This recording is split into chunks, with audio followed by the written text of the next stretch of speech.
We have had some showers over the last few days, but it's been fairly tranquil for the most part. But March is typically the driest month of the year, but it's been one of the wettest March on record in Trinidad. Right now, the rain gauge is at 163 millimeters, which is 5 times more than we normally expect, which is the 32. And bearing in mind that all of that, or much of it, basically fell on March 4th, about 120 millimeters there.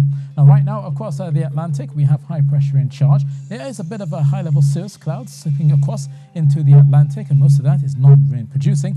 Out towards the surface, there are a couple of troughs there, so you could be seeing some of that producing some cloudiness from time to time over the Windward Islands. Will some of that pass into Trinidad and Tobago? Occasionally, especially across the afternoon period and along parts of northern Tobago. So tonight then, watch for a few of those clouds pushing across into Castara, Palatuvier, down towards Plymouth as well, and those same areas along western Tobago could see a bit of cloudiness and a few damp spots through Tuesday morning and the afternoon.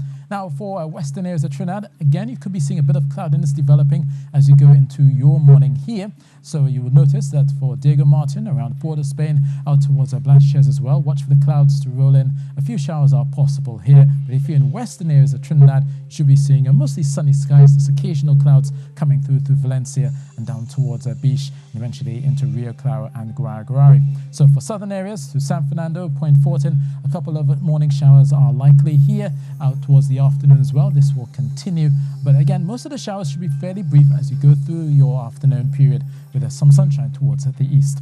Now, we're looking at temperatures of 23 degrees Celsius tonight in Trinidad, rather mild with that cloud around, and through the day in Tobago, looking at 31 for Wednesday and Thursday. But you will notice a lot more Saharan dust is possible after midweek. There'll be a thick layer of that Saharan air coming in to the Eastern Caribbean, so we could be seeing the Windward Islands being blanketed by some Saharan dust from Wednesday going into Thursday. Now, they are being carried on by these moderate east-northeasterly winds, 50 knots for sailors, so you could be seeing some white caps at times, but no higher than 2 meters out in the Atlantic, closer to 1.5 meters through the Caribbean.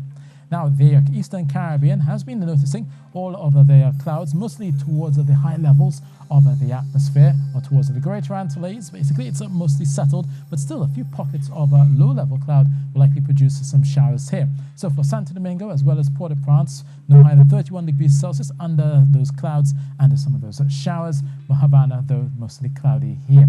And for the Eastern Caribbean, we're just talking about a couple of those brief showers from time to time. Not much is expected in terms of those heavy bursts, bearing in mind that we are in the heart of the dry season, and we will be getting those heavy rains until we begin our wet season as we go towards late May and heading into June. So that's your weather, and that's from me.